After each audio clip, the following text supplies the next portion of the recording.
సంక్రాంతి సంబరాల్లో భాగంగా మేడ్చల్ మున్సిపాలిటీ పరిధిలో మాజీ కోఆప్షన్ సభ్యులు నవీన్ రెడ్డి ఆధ్వర్యంలో జరిగిన ముగ్గుల పోటీల కార్యక్రమంలో మేడ్చల్ నియోజకవర్గం శాసనసభ్యులు చామకూర మల్లారెడ్డి పాల్గొనడం జరిగింది.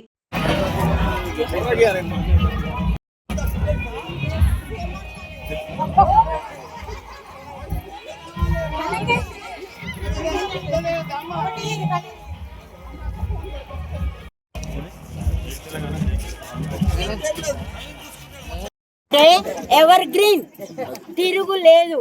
ఎప్పుడైనా సరే బొందులో ప్రాణం ఉన్నంత వరకు ఈ మేడ్చల్ మండలికి వాళ్ళ యొక్క సేవ అమోహం, అనిత్యం.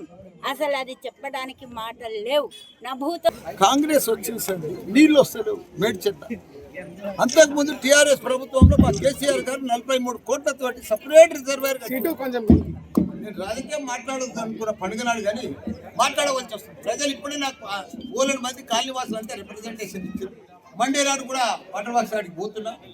ఎందుకంటే నీళ్ళు వస్తలేవు, కరెంటు సరిగ్గా వస్తలేదు, అవస్థపడుతున్నారు ప్రజలంతా మేడ్చల్. ఎందుకు ఇట్లా అవుతుంది? అంతకుముందు 10 ఏళ్ళు జరగలే అట్లా. ప్రజలు రోజు ఇడిచిపెట్టి రోజు మన ఆడబిడ్డలో పర్ఫెక్ట్ నీళ్ళు వచ్చేది. ఇప్పుడు అన్ని బాధలు అవుతున్నాయి.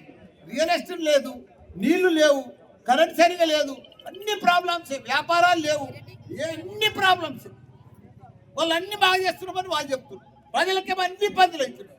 నాకు అదే అర్థమైతే లేదు. వాళ్ళు మాటలే చెప్తున్నారు కానీ అబద్ధాలు చెప్తున్నారు కానీ ప్రజలలో రియాలిటీ కూడా ఎవ్వరు కూడా ఒక్క నాయకుడు కూడా కాంగ్రెస్ నాయకుడు వచ్చి పనిచేస్తారు. ఏం ముఖం పెట్టుకొని ఓటు అడుగుతారు వాళ్ళు? మేమే గెలుస్తాం, మేమే ఎట్లా గెలుస్తారు?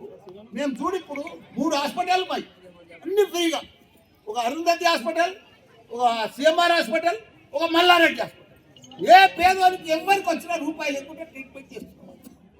అన్ని రకాల ట్రీట్మెంట్ మేము చూస్తున్నారు కదా. ఇప్పుడు 10 ఏళ్ళ సార్ మేము ట్రీట్మెంట్ కూడా అన్ని ఉచితంగానే చేస్తాం. రోజున హాస్పిటల్లో ఒక 1000 మందికి ఉచితంగా భోజనాలు, టిఫిన్లు, మందులు, ట్రీట్మెంట్లు, టెస్టులు అన్ని ఫ్రీ.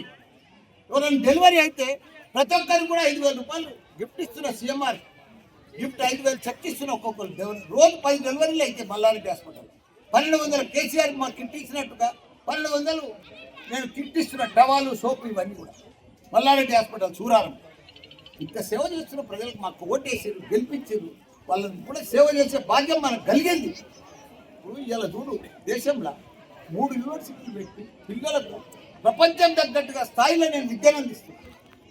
మరి ఇదంతా ప్రజలు గుర్తుపడతలేరా? చేస్తలేమా? ప్రజలకు ఎంతమందిని విద్య ఇప్పుడు పెద్ద పెద్ద యూనివర్సిటీలలో పోతే 4 లక్షలు 5 లక్షలు ఫీజు అవుతుంది ఏడాది. అదే మా దగ్గర 1,50,000, 1,00,000 రూపాయలు, 1,50,000, 1,75,000కి మా తన ఫీజు. వాళ్ళకంటే కూడా బాగా చెప్తారు. కాబట్టి ఇవన్నీ కూడా ప్రజలకు సేవ చేస్తున్నాం, ఇంకా ముందు కూడా చేస్తాం. మా జీవితమే ప్రజలకు అంకితం. అది మాత్రం నిజం సార్, అది మాత్రం నిజం.